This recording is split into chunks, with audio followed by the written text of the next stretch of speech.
Que tal eu te começar hoje com o primeiro vídeo do Fisiculturista Notícias, onde de vez em quando eu quero pegar notícias recentes que eu considero na ciência e poder discutir com vocês, falar o que está acontecendo e o que aquilo significa para a física em si. E hoje eu quero falar de um paper bem interessante que acabou de ser lançado. O nome dele é Early Type Host Galaxies of Type 1a Supernova. E eles chegaram a um resultado extremamente interessante. Vamos falar sobre o que é isso agora. Poucos vídeos atrás eu falei de como eu gosto de jogar videogame. E nada mais legal que hoje ter como anunciante um jogo que eu gosto bastante: World of Warships. World of Warships é um jogo gratuito que está disponível para Windows, Mac e diversas outras plataformas. Em World of Warships você batalha com diversos barcos reais da história mundial. Atualmente são mais de 300, sim, 300 barcos altamente detalhados e realistas. E além disso, o jogo tem uma física real. Olha aí, hein? Lugar para vocês usarem máscara. E efeitos climáticos diversos.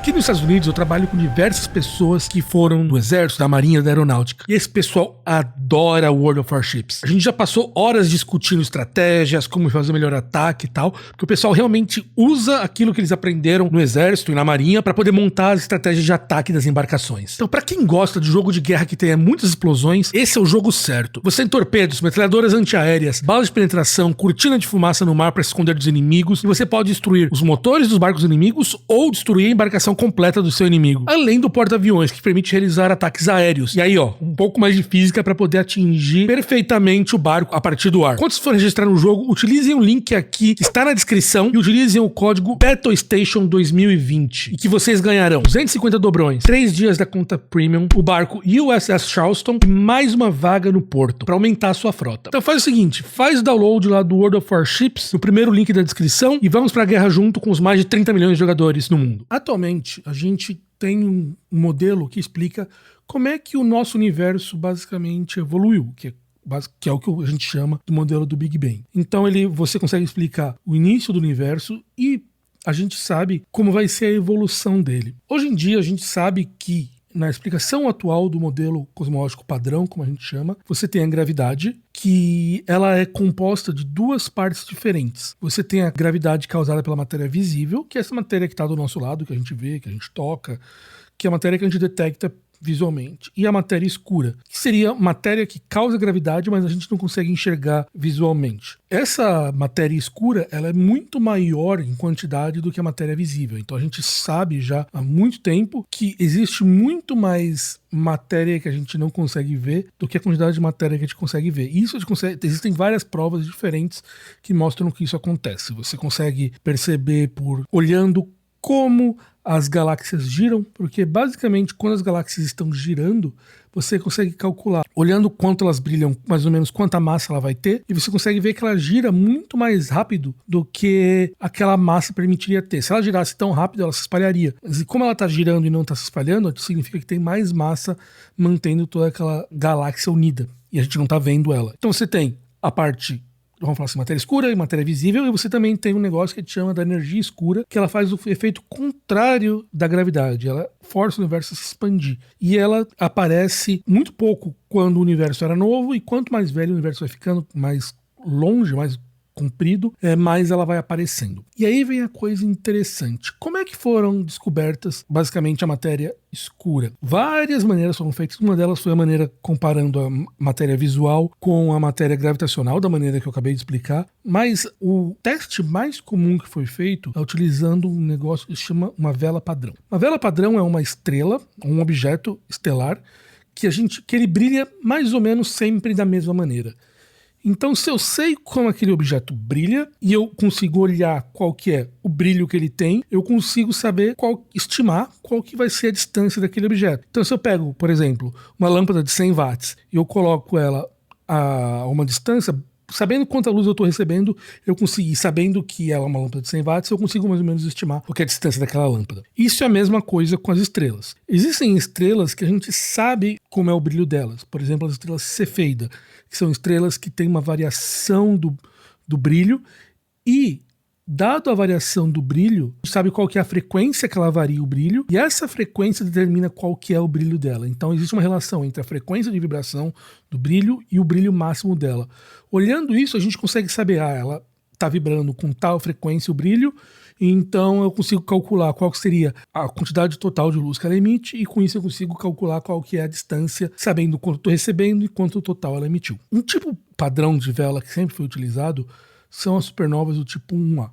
Basicamente, uma supernova 1A é quando você tem duas estrelas, um sistema binário, uma oscilando em torno da outra, uma começa a roubar a matéria da outra, e com isso ela vai ficando maior, até o momento que ela vai ter roubado tanta matéria que ela vai se transformar numa supernova. E a gente sabe, por muito tempo, que o brilho delas segue uma relação muito constante. Elas têm uma relação de brilho, onde ela começa a aumentar o brilho e depois decai, que é bastante constante para todos os casos que apareceram. Há muito tempo as pessoas perceberam uma relação entre como é a curva dela, do brilho dela, e qual que era o brilho máximo que ela teria. Então as supernovas 1A, elas têm a vantagem de ser uma vela padrão. Elas são uma coisa que a gente consegue, olhando outras características, estimar qual que é o brilho dela. E sabendo qual que é o brilho dela, eu consigo ver quanta luz a gente recebeu e estimar a distância. A grande vantagem das supernovas é que elas têm uma quantidade de luz emitida absurdamente grande. Como elas emitem muita luz, a gente consegue medir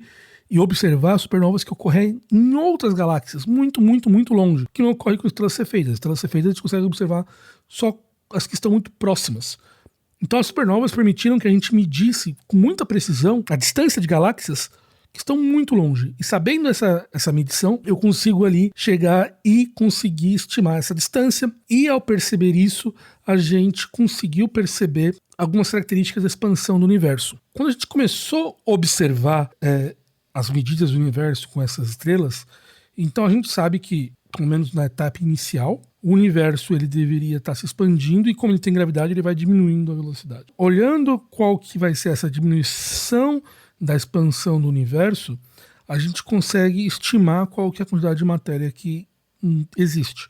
Quando a gente observou estrelas muito longe, então as supernovas 1A muito longe, a gente observou que elas estavam muito mais... Quando a gente começou a observar essas supernovas que estão bem distantes e, portanto, elas estão lá no início do universo, porque quanto mais longe, mais para o passado a gente enxerga por causa da velocidade constante da luz finita, a gente basicamente percebeu que elas estavam mais longe do que deveriam. Se elas estão mais longe, significa que no passado elas se moviam com mais velocidade e a velocidade delas começou a diminuir, muito mais rápido do que a gente imaginava. Então significa que tem muito mais matéria que está freando essa expansão. Essa foi talvez a principal medida que a gente teve para medir a quantidade de matéria escura que tem no universo, porque observando essas galáxias muito distantes, a gente conseguiu calcular qual que ia ser essa quantidade de matéria não visível. Aqui, então, eu expliquei um pouco como é que funciona a cosmologia padrão e como é que funciona um pouco as medidas de distância e tal. Mas aí vem esse paper agora do final de 2019, início de 2020, que eu falei lá no início. E nesse paper, nesse paper, os 4 autores, o Kang, Lee, Kim, Ching e Ri, eles fizeram um estudo sistemático de supernovas próximas à nossa galáxia. Então eles olharam supernovas próximas, em galáxias que estão próximas. Então com isso a gente consegue diminuir e tirar os efeitos cosmológicos, os efeitos de muita distância para o passado. E eles observaram uma coisa muito interessante e nunca observada antes. Eles conseguiram perceber uma relação entre o tipo de material estelar que estava em volta daquela supernova e o brilho que ela tinha. Então, basicamente, eles perceberam que quando as estrelas eram mais novas, o brilho da supernova era menor do que quando aquela supernova era mais antiga, de uma estrela mais velha. E eles conseguiram pegar uma correlação muito forte entre a idade da estrela e o brilho máximo da supernova. Isso é uma coisa que a gente nunca tinha medido antes, essa relação. E isso cria um efeito muito inesperado. Se agora existe, então, uma relação entre a idade da estrela e a quantidade de brilho, e as estrelas que são mais novas brilham menos, isso significa que existe um erro sistemático. O que é um erro sistemático? Um erro sistemático é um tipo de erro que ocorre em todas as suas medidas. Então imagina que eu estou pegando uma régua e medindo o tamanho de uma mesa.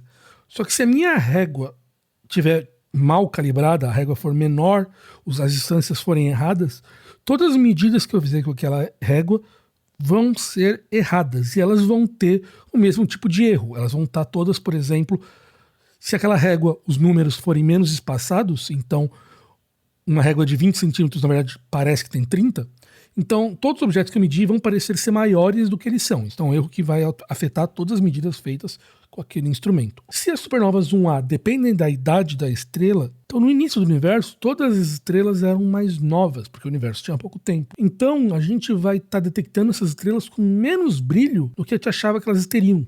A gente está fazendo um erro sistemático. E com isso, a gente acharia que elas tinham que ter um brilho de 2, e na verdade elas têm um brilho de 1. Então eu acho que ela está mais. A gente acharia que ela está mais longe do que ela deveria estar. Então, o fato do que esses caras descobriram pode ser uma indicação que a quantidade de matéria escura no universo que a gente detecta seja muito diferente, seja muito menor do que o que a gente achava até então. Na verdade, eles até argumentam que precisa ser feito mais testes, mas poderia até indicar uma falta de matéria escura no universo se isso for confirmado. Então olha que interessante, a gente acabou descobrindo um efeito muito pequeno, mas quando você agrega ele nessas distâncias muito longas, ele leva a uma alteração da nossa percepção de como o universo funcionava. A gente não tem certeza disso ainda, mas nos próximos meses e anos, provavelmente o pessoal vai reconfirmar esses dados que eles fizeram e vai com isso reestimar qual que é a mudança da quantidade de matéria escura e qual que vai ser os resultados novos que a gente tem. E com isso a gente também tem que calcular com todos os outros modos, porque supernovas 1A não é a única maneira que a gente tem para medir. Você tem medida de radiação cósmica de fundo, você tem medida de outros tipos de vela padrão, e todas essas permitem a gente fazer uma estimativa de qual que é a composição do universo. Então olha que interessante, como coisas mudam rapidamente. Isso foi uma coisa que aconteceu há 2 semanas, e vai ter consequências muito interessantes esse ano. Então olha que interessante, se vocês gostam desse tipo de notícia, eu quero trazer mais notícias do que está acontecendo na física e na matemática para vocês. Então se inscreve aqui no canal para poder ver esse tipo de vídeo, eu vou continuar trazendo. Nas quintas eu tô sempre pegando um vídeo mais complexo, que exige um maior roteiro para trabalhar, e nas segundas trazendo vídeos mais leves para vocês. Então continua se inscrevendo aí para a gente poder continuar tendo nossas conversas. Vejo vocês no vídeo do final dessa semana e falou!